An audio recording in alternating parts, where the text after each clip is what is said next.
It's an honor to participate at the 10th anniversary conference. My topic is Vilnius, Russia, and the Eastern Partnership, or the EU. It's an odd topic, actually, at the moment. It's not my usual practice the morning before a conference presentation to check the news to see whether I have to rewrite the paper. So this is should we say, a preliminary analysis. We're less than 2 weeks beyond Vilnius, and the implications of the summit for Ukraine are not yet clear. And so it's not clear whether Ukraine's change in policy is definitive or temporary. Since Ukraine is by far the largest and most significant partner in the partnership, or perhaps ex-partner in the partnership, it's difficult to judge the success of the Eastern Partnership policy as an element of the neighborhood policy now. But nonetheless, I'm supposed to say something about this, so I will. I'll draw some, I think we can draw some early conclusions about the effectiveness of EU strategy in the Eastern neighborhood on the basis of what has happened thus far. I begin with some background remarks on the development of the EU's approach to the Eastern neighborhood. I then move on to a discussion of how Russia fit or didn't fit into this evolutionary approach to the neighborhood. And I'll conclude with some broader comments on what Vilnius suggests about Europe's strategy in the area that it contests with Russia. The background to Vilnius is well known. As the European Union was completing its second large round of eastward enlargement, the question became, what's next? What should the EU do about the ring of states on its new eastern border? And between the EU and Russia. The 2003 European Security Strategy highlighted the need to create a peaceful and stable eastern perimeter. The neighborhood policy followed on that a year later. This policy sought to develop greater and deeper cooperation with eastern neighbors. The initial focus of the neighborhood policy was Ukraine, Belarus, and Moldova, at least in the east. We had a package of southern neighbors as well in the game. Georgia, Armenia, and Azerbaijan were added late in the development of the policy as a result of advocacy on the part of the United States. In 2008-2009, basically as a result of Russia's invasion of Georgia, a more ambitious Eastern Partnership was added to the neighborhood policy. The partnership involved increased funding and intensification of dialogue and cooperation.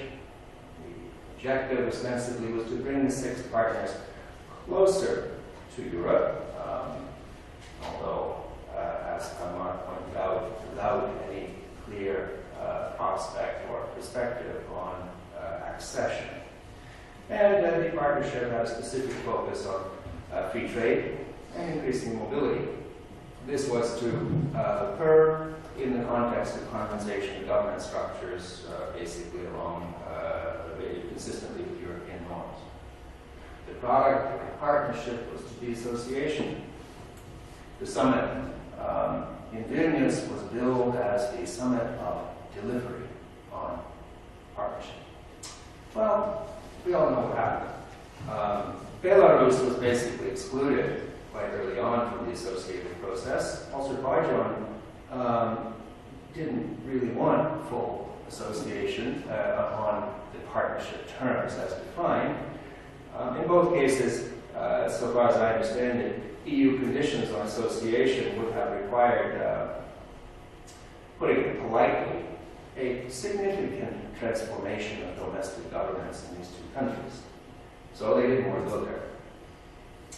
Then there was Armenia, the first state in the Southern Caucasus to complete negotiation on association after 3 years of work on it. Armenia, on the other hand, as we all know, living where we do, or where you do, I should say, Armenia is heavily dependent on Russia in terms of national security. It's locked into a structural conflict with Azerbaijan, the richest and largest country in the Southern Caucasus.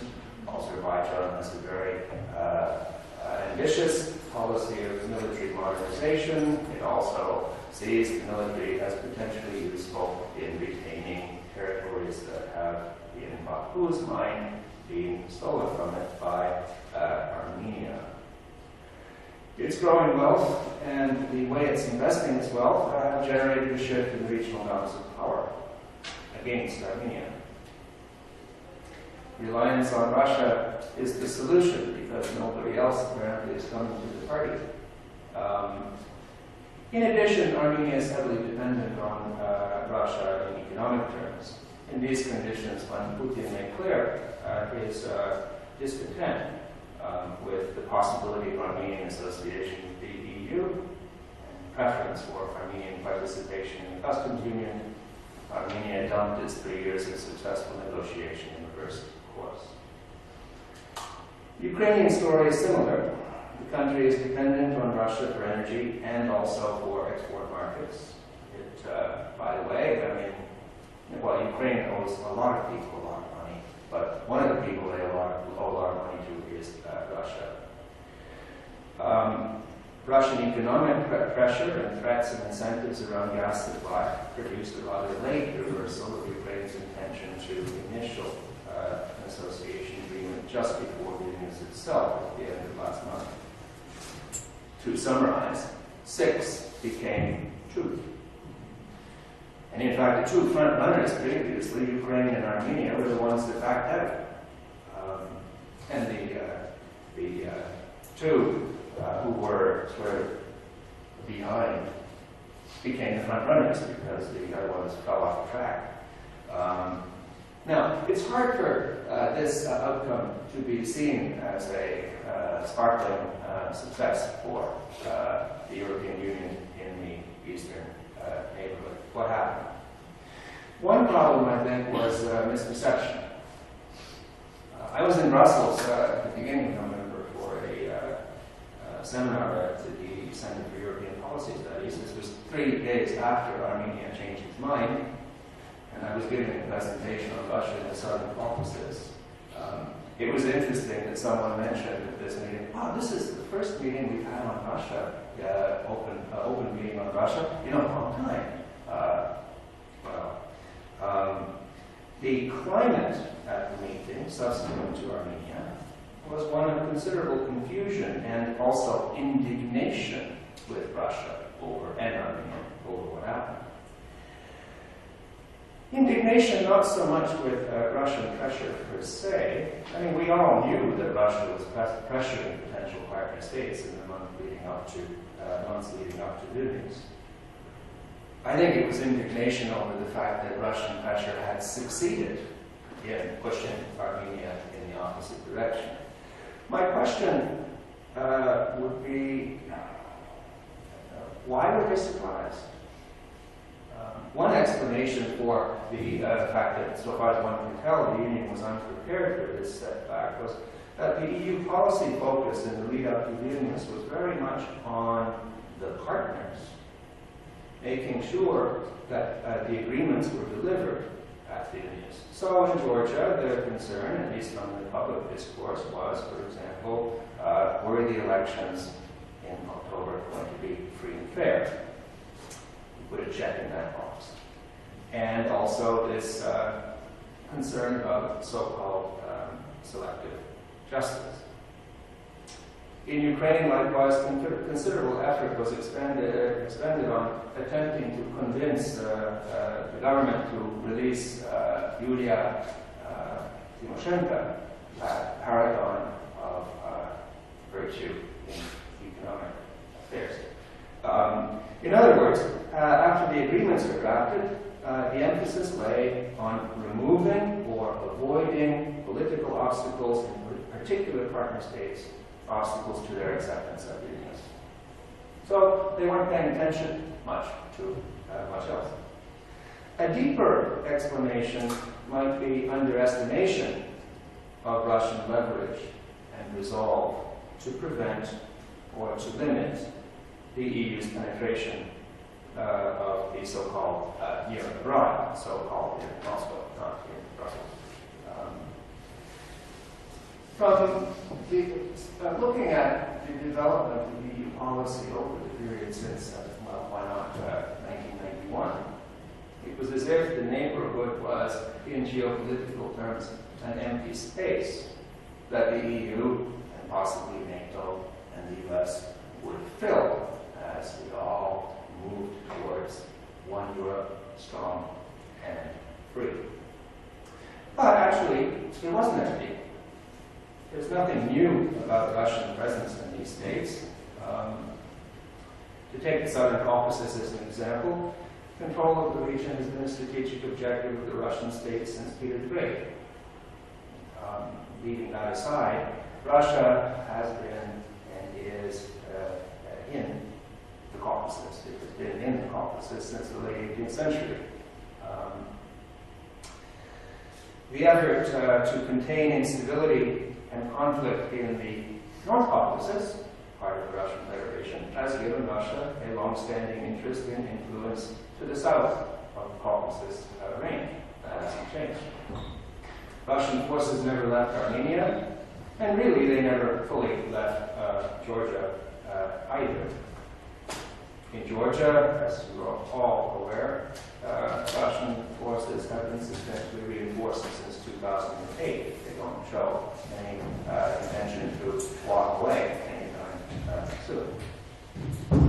The post-Soviet Russian government has steadily maintained that the Southern Caucasus, specifically and the former Soviet states in general, is a zone of special interest where Russian preponderance should be accepted by the locals, and also accepted by outsiders and their institutions.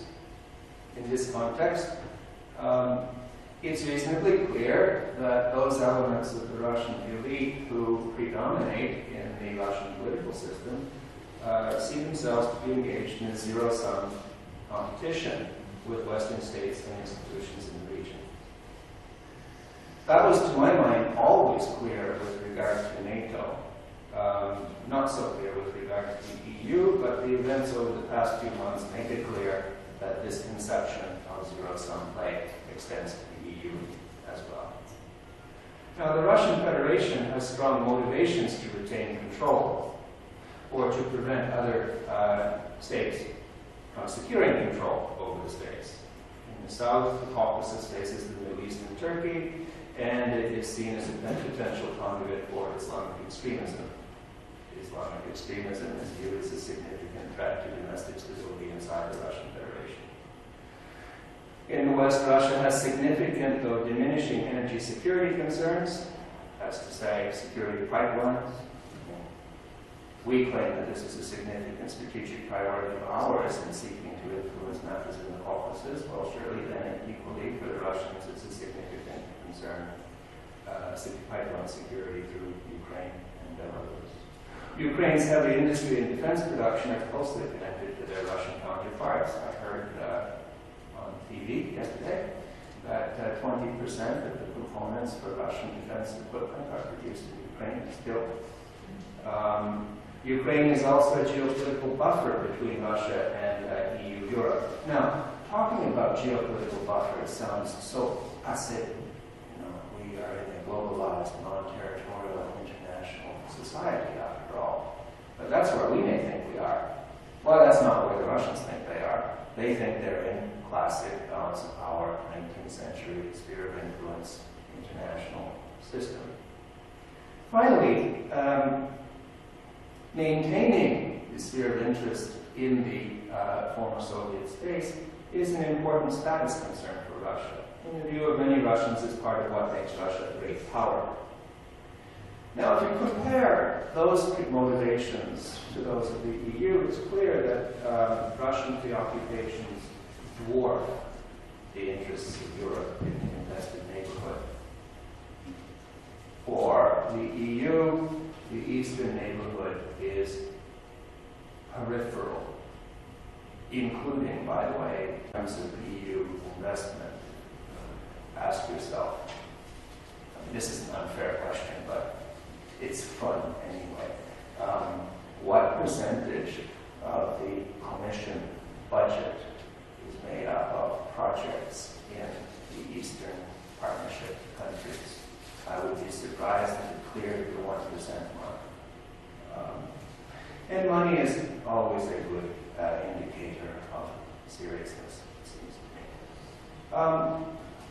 In other words, the motivational landscape is asymmetrical. Russia also has considerably greater economic and military capacity than Europe to compete in the region, and it's shown its willingness to use its capacity to sustain or to strengthen its position. So asymmetrical motivation is joined by asymmetrical capacity. This kind of analysis suggests that the EU is the weaker player if we are in competition. This reminds me of a joke that was told to me on my way in from the airport earlier this week, where it was that, well, the EU makes great promises but doesn't deliver on them. Russia makes large promises too, which aren't so great, but they do deliver on them. A couple concluding thoughts. One is that this analysis suggests that the game is not over for Moldova and Georgia. There is a possibility that Russia will attempt to pressure them into changing their minds in between initialing and signature, or for that matter, after signature, referring to your suggestion that this is irreversible. I love the optimism of my colleagues. I do agree with President MacFarlane that Russia has considerably less economic leverage over Georgia than it does over Ukraine, and considerably less security leverage over Georgia than it has over Armenia. But Georgia does have vulnerabilities if Russia wants to start pushing buttons. These include interruption of remittances, pressure on migrants in the Russian Federation, restoration of restrictions on growing Georgian trade, borderization issues, as Amar mentioned. There's another joke about borderization. That is that eventually borderization won't be our problem because it will be Turkey's problem. And the final one is that I think there's some potential for messing around with minority politics in Georgia. So it's important for Georgia and for Europe not to assume success has been purely achieved. Second conclusion, this is a contested neighborhood. Perhaps the greatest weakness of the EU in the neighborhood policy was the failure to take Russia seriously. The future of European policy towards the neighborhood depends on EU willingness to commit sufficient resources to balance Russia effectively in this space. As yet, there is absolutely no evidence that the EU is willing to do that. Alternatively, the EU could make a more serious effort to build cooperation with Russia in the space between the two. But of course, the question is whether